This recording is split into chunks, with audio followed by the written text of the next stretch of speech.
este pliego principalmente en qué está enfocado. Este es el esquema que se ha presentado en todas las charlas.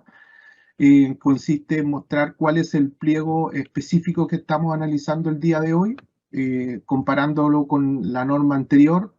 Si vemos la norma anterior, hablábamos del capítulo 11, donde hablábamos de instalaciones habitacionales.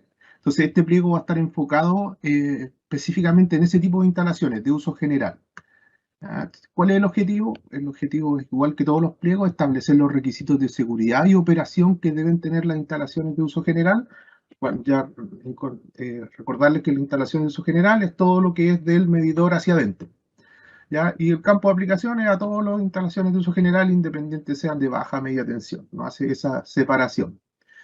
Si ahora entramos a analizar el pliego, vamos a ir viendo cuáles son los aspectos más importantes de este pliego, desde los aspectos generales hasta los aspectos específicos, pero vamos a destacar cuáles son los más importantes. Si analizamos los aspectos generales, ¿qué podemos destacar? Que lo primero que trata de establecer la norma o establece la norma es que lo que va a regular son todos los circuitos o instalaciones de alumbrado. ¿Y qué le llama alumbrado? Circuitos de iluminación y enchufe. ¿Por qué quise destacar esto? Algunos consideran, oye, si eso es obvio, pero todavía de repente se entiende, nos llegan consultas muchas veces de profesionales o personas que hacen consultas a nuestra página web donde nos preguntan si el circuito de enchufe es de fuerza. Algunos consideran que la iluminación es solo alumbrado y fuerza lo consideran como enchufe.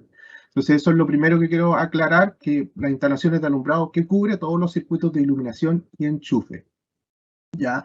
El otro aspecto importante que destaca los aspectos generales de esta instalación es que no se pueden declarar potencias futuras, ¿ya? ¿Qué es lo que pasaba acá? Habían instalaciones que muchas veces eran conocidas como plantas libres. ¿En qué consiste? En que en un edificio te dejan una planta totalmente libre e instalaban solo un tablero, ¿ya? Y ese tablero tenía todos los circuitos proyectados que a futuro se iban a montar y se declaraba la potencia solamente. Y no existía instalación agua abajo.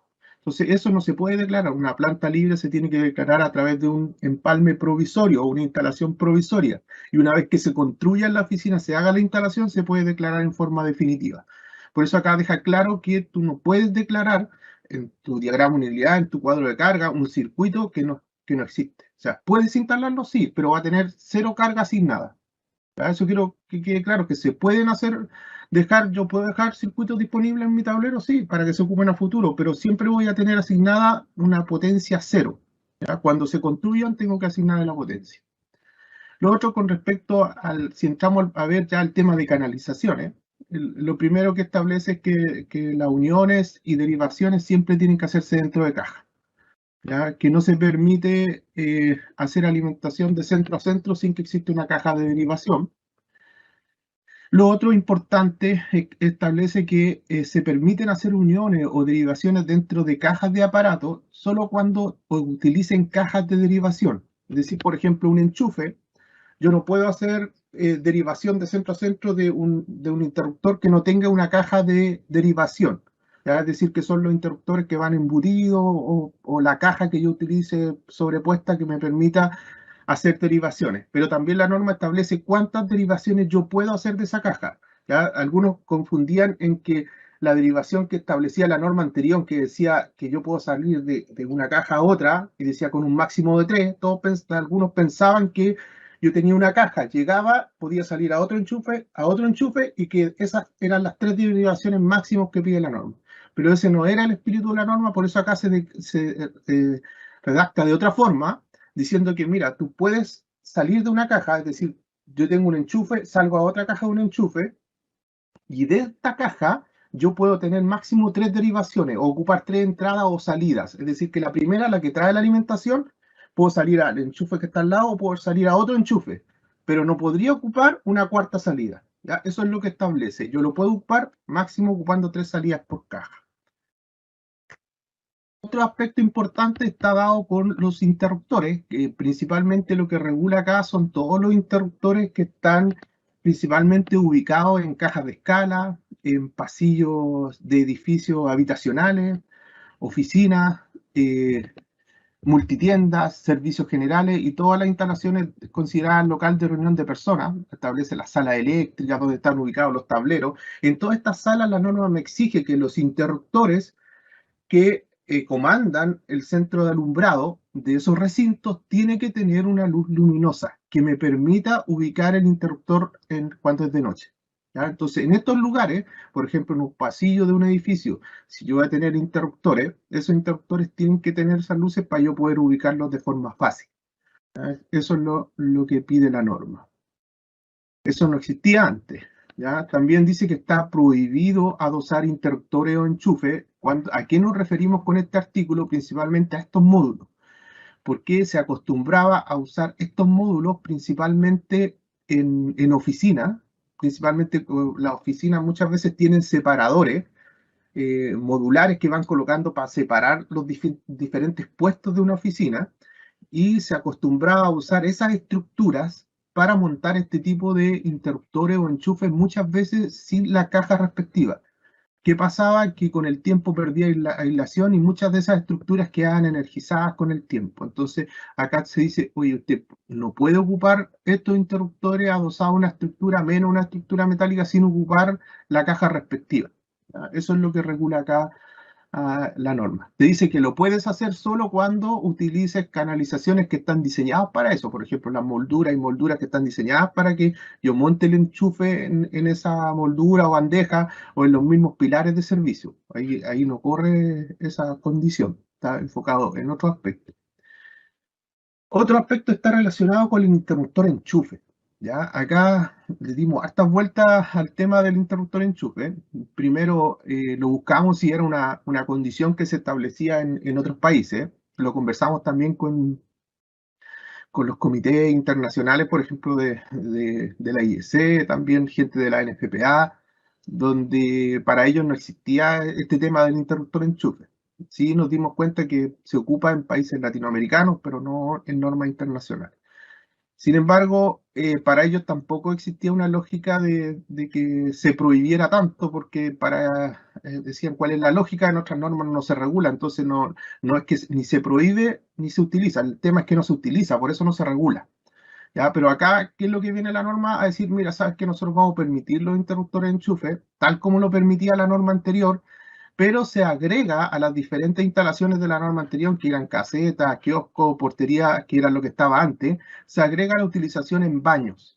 ¿En qué baños? En viviendas que tengan superficies menores a 30 metros cuadrados. ¿Por qué se incorpora acá? Era una de las observaciones y peticiones que se hacían, era porque muchas de las construcciones hoy día son construcciones más pequeñas y los baños cada vez son más pequeños. Y al ser los baños más pequeños, el área de seguridad que tú tienes respecto a la zona de baño cada vez es más grande y no te va quedando espacio para colocar un interruptor o un enchufe. Por eso dice que solo en superficies menores a 30 metros cuadrados se va a permitir instalar un interruptor enchufe.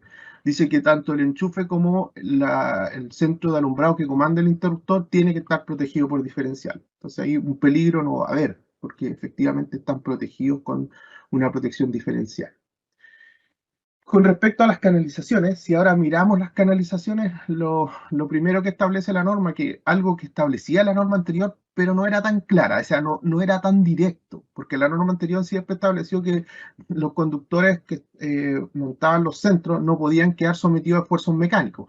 Por ejemplo, lo que vemos acá, este centro de alumbrado nunca se debió permitir, porque la norma anterior decía que los conductores nunca pueden quedar metidos a esfuerzos mecánicos, es decir, si yo tiro esta luminaria o soporto la luminaria, no puede quedar el conductor soportando la luminaria.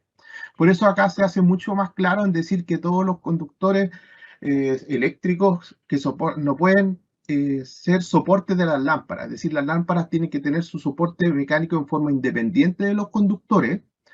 Por lo tanto, es algo más parecido a lo que estamos acá. Este es un ejemplo que saqué de internet nomás, pero hay diferentes luminarias que lo que busca es que no pase esto, que los conductores queden soportando la luminaria. ¿Ya? ¿Qué es lo otro nuevo que trae la norma? Es lo que está acá abajo. Dice que todos los centros de iluminación tienen que terminar con una caja de derivación. ¿Ya? No pueden terminar en puntatúo, tienen diferentes nombres que se ocupan, pero no puede terminar de esta forma, ¿ya? No puedo terminar con los conductores de esta forma. ¿Por qué no puede terminar? Ustedes se preguntarán de esta forma, porque varios reclamos que se recibieron eran que los usuarios con el tiempo empezaban a ir cambiando el tipo de luminaria y cada vez que lo cambiaban iban cortando este conductor y después era imposible hacer una conexión en estos puntos.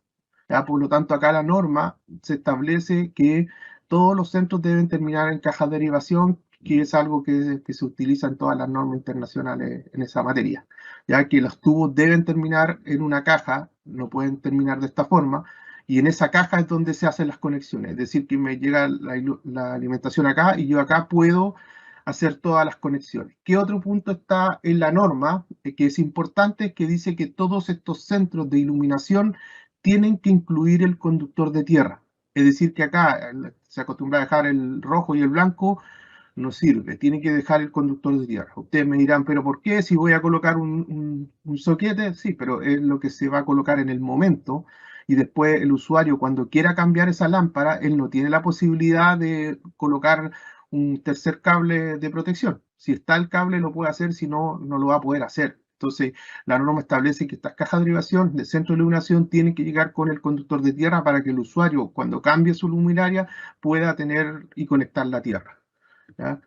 Eso está aquí está claro, en ese punto es donde, si los que les gusta ver los puntos específicos, aquí está donde lo pueden encontrar, dice todos los centros luminarios deben contar con tierra de protección. Lo otro que la norma regula son la cantidad de conductores que van en las cajas de derivación. ¿Ya? Dice que cualquier caja de derivación que tenga un volumen igual o inferior a 400 centímetros cúbicos, que son todas las cajas que utilizamos en instalaciones domiciliarias, dice que no puedo alojar más de 12 conductores y que ninguno de ellos hasta 8,37, es decir, que no puedo tener ningún conductor que supere 8,37. ¿Ya? También regula que no puedo ocupar más de 5 entradas de la caja, es decir, puedo ocupar solo 5 entradas de esta caja, aunque tiene varias perforaciones, me va a permitir solo ocupar máximo 5. ¿Ya? En el caso que llegue a usar conductores de sección superior a 8,37, nunca podré ocupar más del 25% del volumen y nunca podré tener más de 12 conductores. Eso en aspecto de cómo se regula el tema de las cajas de derivación. ¿Ya? Vamos de las partes generales y después vamos a ir a las partes específicas de este pliego. ¿Ya? Los otros aspectos generales en tableros, que es lo que establece que no se permite la instalación de tableros donde en dormitorios, baños, lavaderos, closets que no estén destinados para el uso eléctrico o lugares que sea difícil de acceso. Ustedes dirán, pero eso no es nada nuevo. Sí, lo único diferente es que acá antiguamente también se prohibía en cocina. ¿Ya? ¿Por qué se preguntarán que eliminamos cocina? A algunos no les parece que eliminaron cocina, pero se daba que existían muchas diferencias porque hoy día las construcciones que se están dando son cada vez construcciones de concepto abierto, es decir, que no hay una separación entre la cocina y el resto de la casa. Entonces, ¿qué es lo que pasaba ahí? Muchas veces no se sabía dónde estaba el límite y se producían diferencias entre el instalador y el fiscalizador. Dado esas diferencias, lo que hicimos fue investigar cómo se trataba esto en normas internacionales, lo conversamos con los comités y los expertos nos decían que para ellos no existía una limitación de colocar, por ejemplo, el tablero en diferentes zonas, que para ellos la lógica era que el tablero, para eso tiene un IP. Si yo lo voy a colocar en la cocina, lo voy a colocar en el baño o en el lavadero, tiene que tener un IP. Incluso los expertos decían, oye, para mí yo prefiero que un tablero esté en la zona de lavado porque esté ahí para que los usuarios lo puedan ver ahí mismo. Pero acá, como partimos de a poco, porque lo que primero quisimos hacer el tema de la cocina, ya que todavía no esté, considero que todavía no creemos que es necesario que un tablero esté en el dormitorio. En el baño tampoco creemos que todavía están las condiciones que se den en los baños, principalmente porque creemos que no es correcto que esté ahí. Tal vez a futuro se evalúe el tema que esté en el lavadero o no, ¿ya? Pero hoy día sí se deja abierto que puede estar en la cocina. ¿Ya? Para eso el tablero tendrá que cumplir con el IP necesario para estar en ese lugar. También dice que no se puede utilizar las protecciones eléctricas como elemento de maniobra para encender o apagar las luces. ¿Ya? No, en ninguna parte. Esto aplica para todos los alumbrados, incluso para los locales comerciales que muchas veces se ocupan los automáticos para prender las luces. Eso está prohibido, no se puede hacer. Con respecto a tableros, siguiendo con el mismo tema de tableros, que dice que todo tablero de general o de distribución tiene que contar con una protección general de corte omnipolar, ¿ya? Acuérdense que el corte omnipolar, es decir, que si es monofásico, tiene que cortar el neutro, tiene que ser bifásico, y si es trifásico, también va a tener que cortar el neutro, ¿ya? Entonces, siempre tiene que existir esa protección general, pero nos dice que tenemos que cumplir con la condición que nosotros vimos la semana pasada en los pliegos de tablero. ¿Se acuerdan cuál era esta condición? Era que estaba condicionado a la cantidad de circuitos. ¿Ya? ¿Qué quiere decir? Que si yo en mi casa tengo hasta 3 circuitos, me eximo de tener una protección general, por lo tanto me eximo de tener esa protección de corte omnipolar. Si tengo más de 3 circuitos, voy a estar obligado a tener una protección general. ¿Ya? El tema de las luces piloto, estas son las luces pilotos que uno espera que se instalaran en los tableros domiciliarios, no las luces que van afuera montadas en la tapa, porque uno espera que el usuario cuando tenga un problema vaya a su tablero, lo abra y vea si la luz está encendida y vea si el problema es interno o es externo. ¿Ah? Ese indicador va a poder saber si el problema es de la red de distribución o el problema es de un circuito interno que tiene problemas. También dice que esta luz es solo obligatorio cuando tenga más de 3 circuitos en instalaciones domiciliarias. Esas son las condiciones que me exigen para un tablero. Principalmente, otra condición que establece ya para las protecciones, dice que cada circuito que forme parte de la instalación tiene que tener un interruptor magnetotérmico adecuado a la capacidad de transporte de los conductores. ¿Ya? También tiene que ser adecuado para proteger los equipos y accesorios o aparatos que forman parte de este circuito. ¿Ya? Entonces, aquí lo principal siempre, el objetivo principal de los circuitos de este tema es que el conductor siempre tiene que quedar protegido por la protección magnetotérmica. ¿Ya? Ese es un tema fundamental para la instalación y algo crítico en la instalación que puede generar peligro cuando el conductor no queda protegido por su protección magnetotérmica. ¿Qué es lo diferente que establece acá? Es que dice que todos los elementos que se conectan tienen que protegerse con esta protección. Por ejemplo, si yo tengo acá un enchufe y ese módulo de enchufe me soporta 10 amperes y yo acá tengo una protección de un circuito de 40 amperes, ¿queda protegido ese módulo? Realmente no queda protegido. Muchas de las fallas que se han generado se producen por puntos calientes o que se empiezan a derretir estos enchufes y en algunos casos han llegado a generar hasta fallas que pueden provocar un incendio. Entonces, ¿qué es lo que pasa acá? Si el enchufe no soporta la capacidad del circuito, la protección nunca va a ver que este enchufe tiene una sobrecarga, ¿ya? Porque se acostumbra de repente a sacar alargadores, ir colocando muchas más cargas, y el enchufe no va a ver, él solo dice, oye, yo estoy preparado para 10 amperes, pero la protección va a dejar pasar 40. Entonces, esto es lo que establece que el circuito tiene que verificar que los elementos que voy a conectar al circuito queden protegidos por esa protección. También establece que todos los circuitos de alumbrado y enchufe deben quedar protegidos con una protección diferencial cuya sensibilidad no sea superior a 30 miliamperes. ¿Ya? Es decir, que ahora todos los circuitos, no solo los de enchufe, deben quedar protegidos por un diferencial. Acuérdense que lo primero de la norma dicen que deben quedar protegidos. Algunos me preguntaban, oye, ¿eso significa que tengo que tener un diferencial para cada circuito? No, la norma dice que todos los circuitos deben quedar protegidos. No dice que es por circuito, sino que todos ellos deben quedar protegidos. ¿Cómo se ve el tema del uso del diferencial? Lo vamos a ver acá. ¿Qué establece la norma? Dice que todos los dispositivos de protección, o sea, todos los dispositivos protectores diferenciales deben quedar protegidos para la sobrecarga y el cortocircuito. ¿Ya? ¿Cómo se hace esto? Ya se dice que la corriente nominal del diferencial debe ser, que la corriente nominal de la protección diferencial debe ser igual o mayor a la corriente nominal de la protección magnetotérmica agua arriba.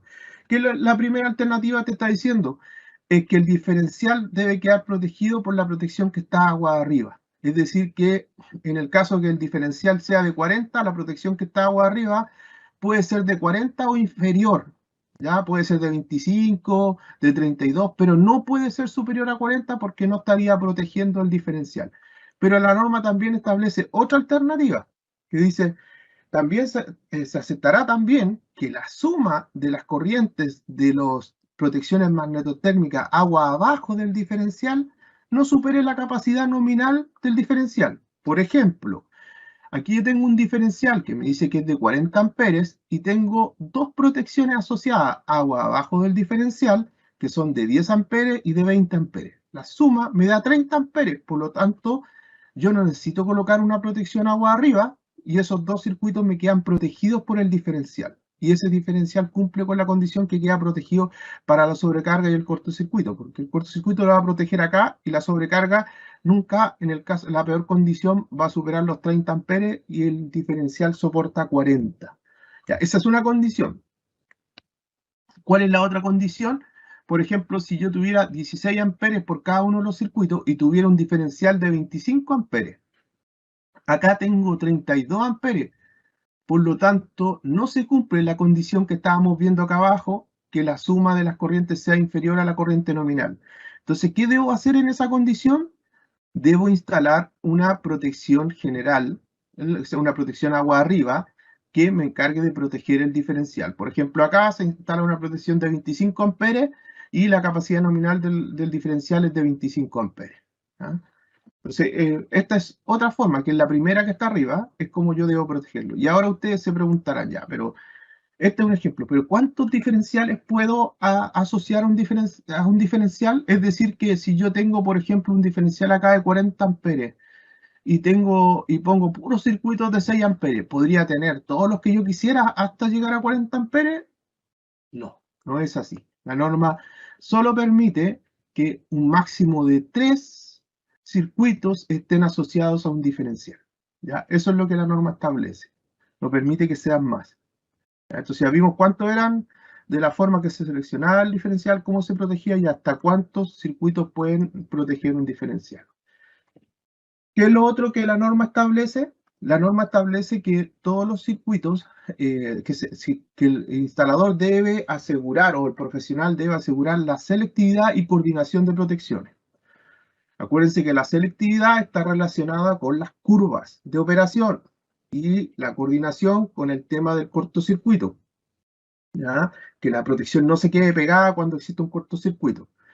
¿Ya? Entonces, acá, ¿qué es lo que es importante? Le dice que la selectividad y coordinación de protección, el instalador o profesional deberá hacer un estudio de selectividad y eso se pide en la memoria técnica.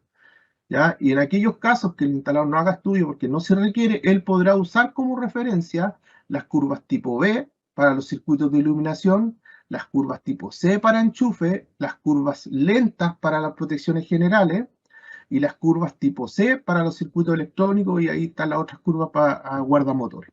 ¿Ya? Acá me han preguntado varios por este tema. ¿Qué es lo que pasa? Que algunos confunden porque creen que, por ejemplo, al tener una protección de 40 amperes agua arriba y a tener una protección de 10 amperes en el circuito, yo con eso garantizo que la protección de 10 amperes va a operar. ¿Ya? Eso no es así. Yo lo que debo ver es las curvas de operación. Por ejemplo, yo podría tener una protección de 40 amperes rápida, una B, y podría tener una de 6 amperes lenta, y ante un cortocircuito me va a operar primero la curva rápida, es decir, la de 40 amperes, aunque el circuito estuviera protegido con 6 amperes. Por eso es importante siempre ver estas curvas de operación donde establece cuántas veces, acuérdense que la corriente cortocircuito o se genera varias veces la corriente nominal en un tiempo determinado y ese tiempo es el que determina cuándo actúa, qué protección actúa primero. Por eso era importante que si yo en mi empalme tuviera una protección rápida, no me servía nada tener protecciones lentas agua abajo porque no está relacionada con la capacidad de amperes de la protección. Está relacionada con la curva de la protección. Entonces, acá es importante que los instaladores hagan este estudio, ¿ya? Si no se hace, acá abajo hay una referencia a cómo debería utilizarse estas protecciones. La B para iluminación, la C para los circuitos. ¿Qué es lo que busca? Es que cuando existe una falla, el que opere sea el circuito donde se generó la falla y no opere la protección general y menos la protección del empalme, porque yo siempre debería tener la falla asociada al circuito donde se generó. ¿Ya? Esto es lo que establece la norma. Si analizamos ahora desde el punto de vista de cómo se regulan los circuitos, ahora vamos a empezar a ver cómo se consideran las condiciones que hay que considerar para determinar los circuitos. La cantidad de centros que es posible instalar se determinará por la suma de las potencias unitarias de cada uno de los centros conectados al circuito, pero se deberá dejar, solo se podrá ocupar el 90% de la capacidad del circuito. ¿Qué quiere decir esto? Por ejemplo, yo tengo la suma de varios centros, imagínense, tengo varios centros de iluminación o de enchufe, da lo mismo, pero la suma de esos centros me da 10 amperes. Y yo digo, voy a utilizar una protección de 10 amperes. Y la norma te va a decir no, pues, porque usted solo puede ocupar el 90% de la capacidad. Es decir, que yo debería ocupar la protección que sigue. Ahora, un ejemplo, si yo tuviera el mismo circuito, pero tuviera 9 amperes, ¿yo puedo ocupar la protección de 10? Sí, porque me pide que deje el 10% disponible.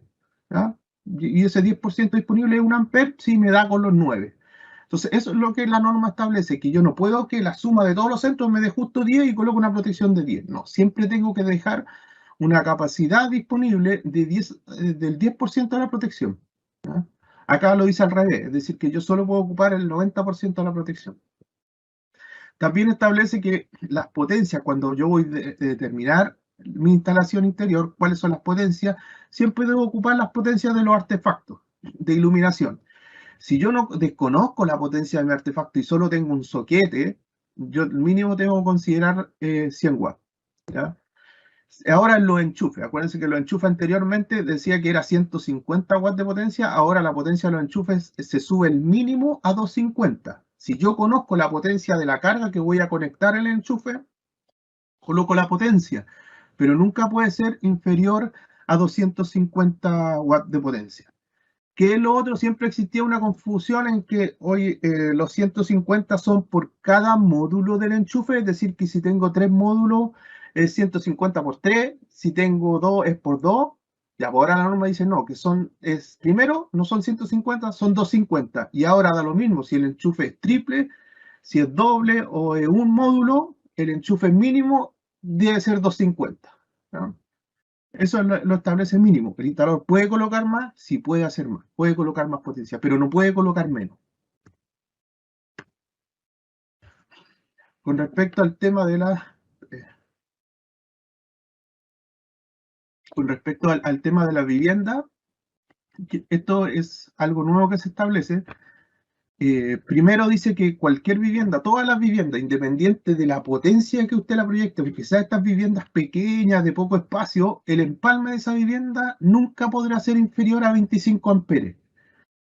Si recordamos el primer día cuando hablamos del pliego de empalme, decíamos, oye, la potencia declarada nunca va a poder ser, el empalme que yo solicite nunca va a poder ser superior a la potencia instalada que yo declare. Ustedes me puedan decir, oye, si yo declaro una potencia, no sé, menor de 25 amperes para una casa, se va a contradecir con lo que decía el otro pliego, porque decía que yo solo puedo pedir una potencia inferior a la instalada, igual o inferior. Y yo estaría declarando menos potencia. ¿Qué pasa con eso? Pero ese mismo artículo que dice de la forma en que se determina los empalmes, dice que se efectúan los empalmes de vivienda y referencia específicamente a este punto. ¿Ya? Porque este punto dice, independiente de la potencia que usted declara por una casa, el empalme mínimo de una casa tiene que ser 25 amperes, el alimentador mínimo tiene que ser de 4 milímetros que va entre el empalme y el primer tablero de la vivienda. Ya con eso garantizamos que el usuario va a siempre poder hacer su aumento y va a tener una potencia que hoy día se condice con las realidades de hoy día. Hoy día conectar pensar que una casa pueda tener un empalme de 10 amperios, de 15 amperes, con un hervidor para tener problemas, ¿no? Entonces, eso hoy día es una condición que establece cuál es el empalme mínimo. Después empezamos a repetir, pero ahora lo específico estamos en el artículo 5.2 que regula exclusivamente el tema de viviendas. ¿Ya? Anteriormente vimos todo lo que era general para instalaciones de uso general, ahora entramos al 5.2 que es exclusivamente para el diseño de viviendas. Entonces, ¿qué es lo que parte diciendo? Que el empalme nunca va a poder ser menor a 25 amperes, que el alimentador mínimo es de 4 milímetros, establece que siempre debe existir una protección de corte omnipolar y me referencia al punto anterior donde hablábamos que el mínimo de 3 circuitos. O sea, si tengo más de 3 circuitos, tengo que utilizar protección general, si no, no la tengo que utilizar. Ya, y acá me empieza a establecer una serie de condiciones de cómo debo diseñar las instalaciones de vivienda. Lo primero que me dice que debo proyectar como mínimo 2 circuitos en la vivienda, que sean de superficies menores a 30 metros cuadrados. Es decir, si la superficie es menor a 30 metros cuadrados, no puedo tener un circuito en la vivienda, tengo que tener mínimo 2. ¿Ya? Después me dice si la vivienda es de más de 30 metros cuadrados, tengo que tener mínimo 3. ¿Ya? Esta es como regla general. Después van a ver que vamos a ir exigiendo diferentes condiciones. ¿Ya? Pero esto es lo primero que parte diciendo. No pueden ser menos de 2 o menos de 3, depende de la superficie.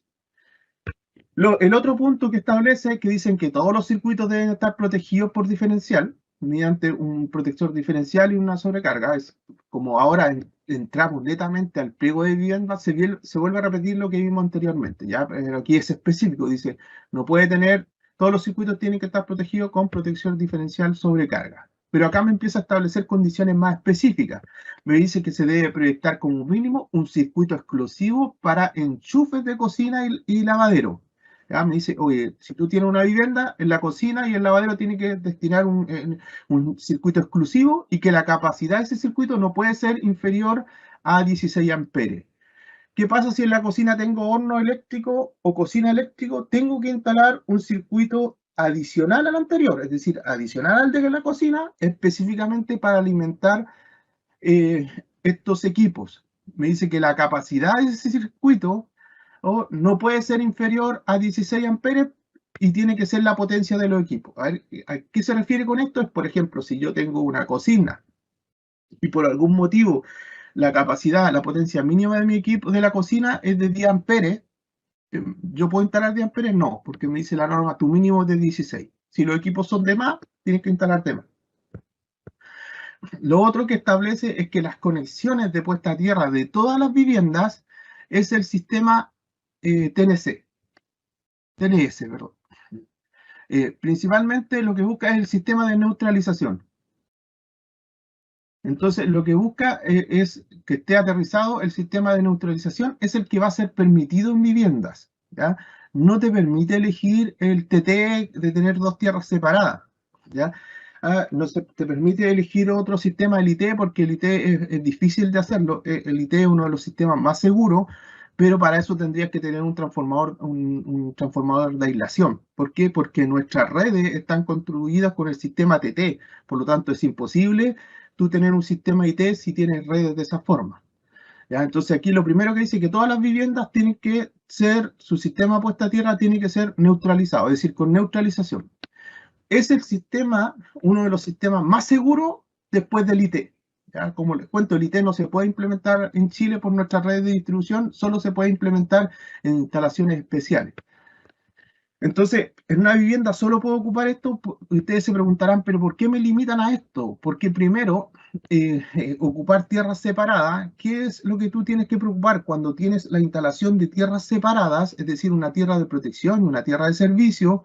Lo que tú tienes que buscar es que al producirse, al estar separadas, no se produzca una falla en una tierra y termine induciendo potencial en la otra. Y para eso yo tengo que tener una separación de las tierras. La separación de esas tierras muchas veces es como 7 veces la diagonal de la malla, o en algunos casos hasta 10 veces la diagonal de la malla, y eso te hace imposible tener la separación menos una vivienda. ¿Ya? Y lo segundo es que, por ejemplo, aquí tenemos un equipo, un horno eléctrico. ¿Qué pasaba con el otro sistema TT?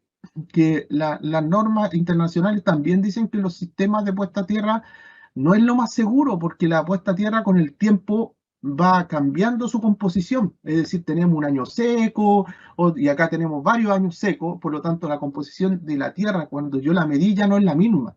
Por lo tanto, mi tierra podría tener un valor mucho más alto y en el caso de que se produzca una falla, por ejemplo, en este equipo y yo tuviera tierras separadas, efectivamente el conductor de tierra me va a llevar la corriente a tierra, ¿cierto? Porque se produce una falla de una fase a la estructura metálica, estoy conectado a tierra. Si tuviera un sistema TT, la corriente se va a ir a tierra y va a esperar que la protección del circuito empiece a ver que está circulando mucha corriente y opere. Esa es la forma de operar. ¿Ya? ¿Qué es lo que pasa cuando yo tengo una impedancia muy alta de tierra? esa impedancia me impide que se produzca esa circulación y yo puedo tener este equipo conectado a tierra, puede existir una falla, pero la impedancia de tierra es tan alta que no me permite que circule mucha corriente y la corriente que circula no es capaz de verla la protección. Entonces yo puedo ir a llegar y tocar a ese equipo y electrocutarme. Pero ¿qué pasa con un sistema de neutralización? Como la estructura está conectada a tierra y la tierra está conectada al neutro, es decir, que toda la estructura del equipo está conectada al neutro. Entonces, ¿qué es lo que pasa cuando la fase toca el neutro? Genera un cortocircuito franco. Entonces, acá tengo la protección del diferencial, tengo la protección que en el caso que me llegara a fallar el diferencial, me va a tocar la estructura y la estructura me va a generar un cortocircuito franco porque está conectado a neutro. Por eso es uno de los sistemas más seguros y para las viviendas. El más seguro es el IT, como les comenté, pero lo vamos a ver en el otro pliego y vamos a ver por qué es más seguro. Ya, con respecto a las viviendas, ya ahora analizando los temas de los centros de iluminación, también hay exigencias para los centros de iluminación, que dice que todos los centros de iluminación que estén en dormitorios, cocinas, baños, living, comedor y sala de estar, con superficies menores a 10 metros cuadrados, es decir, la superficie del recinto menor a 10 metros cuadrados, voy a tener que tener un centro de iluminación comandado con un interruptor. Los que son superiores a 10 metros cuadrados me pide 2 centros de iluminación y que sean comandados de 2 interruptores distintos. ¿Ya? Esa es la exigencia para iluminación. Con respecto a la determinación de los enchufes, ahora, ¿qué es lo que trae la norma con respecto a los enchufes? ¿Qué me dice? Que en dormitorio, living, comedor, sala de estar, se instalará a lo menos un enchufe doble o triple. Ahora indica que no es simple, es doble o triple por perímetro de cada 8 metros de perímetro. Es decir, cuando yo tenga, por ejemplo, 2 metros, 2 metros, 2 metros, cuando se cumpla los 8, cada 8 metros de perímetro, tengo que instalar un enchufe. ¿Ya? Entonces, esa es la forma de determinar la cantidad de centros en estos lugares. Y ustedes se preguntarán, pero ¿y la cocina? ¿Por qué me regula esto? Porque para la cocina hay una regulación específica. Ahí no le interesa los metros cuadrados a la norma, sino le interesa la funcionalidad de una cocina, porque independiente de los metros cuadrados de la cocina va a tener hornos, va a tener equipos para cocinar, y hoy día cada vez los usuarios tienen acceso cada vez a elementos electrónicos que se puedan utilizar en las cocinas. Entonces acá lo primero que establecen las cocinas es que se deben instalar un mínimo de 3 enchufes. Independiente de los metros cuadrados de la cocina, te dicen mínimo 3 enchufes que tienen que ser del tipo 10-16 amperes. Los que no conocen, por ejemplo, aquí hay una foto que ustedes las pueden ver, encontrar en internet fácilmente. Si colocan enchufes 10-16 las van a encontrar. Por ejemplo, este módulo que está acá es el módulo normal de 10 amperes. Este módulo que está acá es el 10-16. ¿Por qué? Porque permite conectar una carga de un enchufe de 10 como uno de 16. Esos son, es decir, estos son los enchufes que deben estar en la cocina. ¿Ya? Y en el caso de existir un horno eléctrico o cocina eléctrica, se debe instalar un enchufe adicional para esto. ¿Ya? El enchufe adicional tiene que soportar la potencia del equipo que se va a instalar y no puede ser de 16 amperes. No puede ser inferior a 16 amperes ese enchufe. La potencia, yo para considerar en los cálculos, debo considerar la potencia de los equipos que voy a conectar. Si yo desconozco la potencia, o la potencia, por ejemplo, es inferior a 1500 watts de potencia, yo tengo que considerar como mínimo 1500. Por ejemplo, si alguien me dijera, no, yo tengo una encimera y esa encimera es de 1000.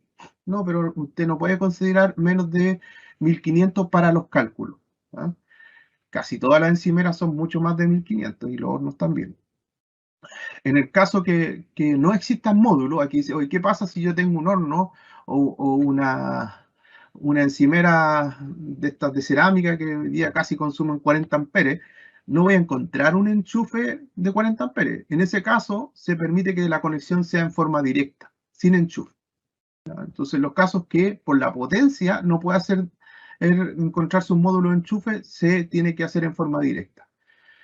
¿Por qué no se deja que para todo sea en forma directa? Porque muchas veces teníamos los problemas cuando el usuario quería cambiar, hacer mantención o mover sus muebles, no podía sacar el horno, no lo podía sacar. ¿Por qué? Porque la conexión era directa. Y ahí se producían muchas veces los problemas porque se tiraban las conexiones, después quedaban esas conexiones sometidas a esfuerzos mecánicos y provocaban problemas de fallas en el futuro. Por eso es cuando tenga que ir con enchufe tiene que ir, cuando no, se establece que puede ir en forma directa, pero bajo estas condiciones.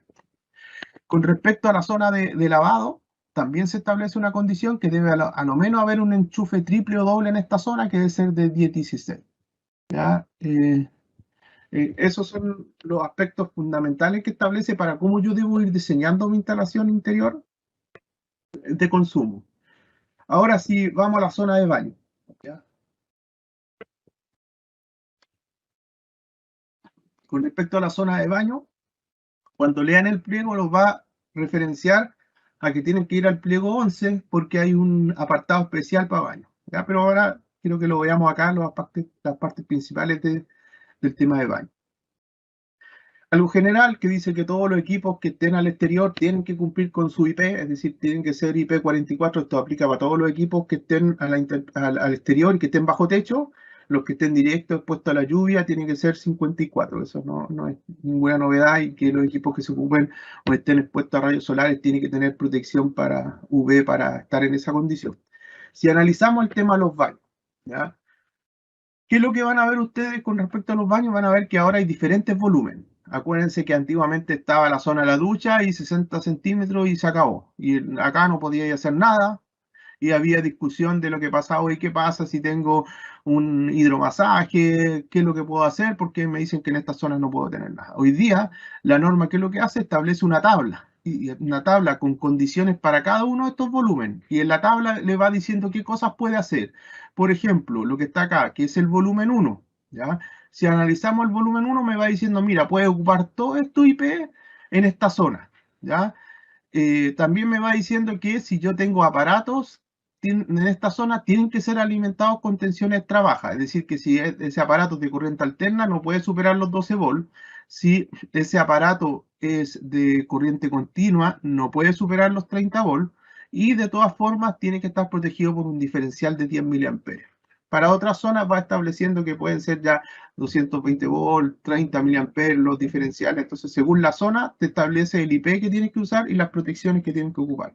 Si aquí hay otras imágenes donde podemos ver que cada zona tiene una distancia y también tiene una altura, ¿ya? Cada una de estas zonas tiene una distancia y una altura, donde es la zona de seguridad, donde se regulan los equipos que pueden ir, ¿ya? En qué zonas pueden ir enchufes, en qué zonas pueden ir interruptores, se establece esa zona. También se considera una zona de seguridad para el lavamanos, para que no pasen estas condiciones. Yo creo que es una broma que anda circulando, pero creo que no pasen estas condiciones. Por lo tanto, se establece una zona de seguridad en los lavaplatos, o sea, el lavamanos, para que no se coloquen enchufes en esas zonas, ¿ya? Eso está regulado en ese pliego. Ahora, si entramos ya netamente a locales comerciales e industriales, esto es algo similar a lo que establecía la norma anterior. Primero se establece que todos deben cumplir con la parte 5.1, que fue la primera parte que revisamos el día de hoy. También establece que cómo se determina la potencia de los locales comerciales. Para eso es necesario establecer los requerimientos de iluminación que deben tener estos locales.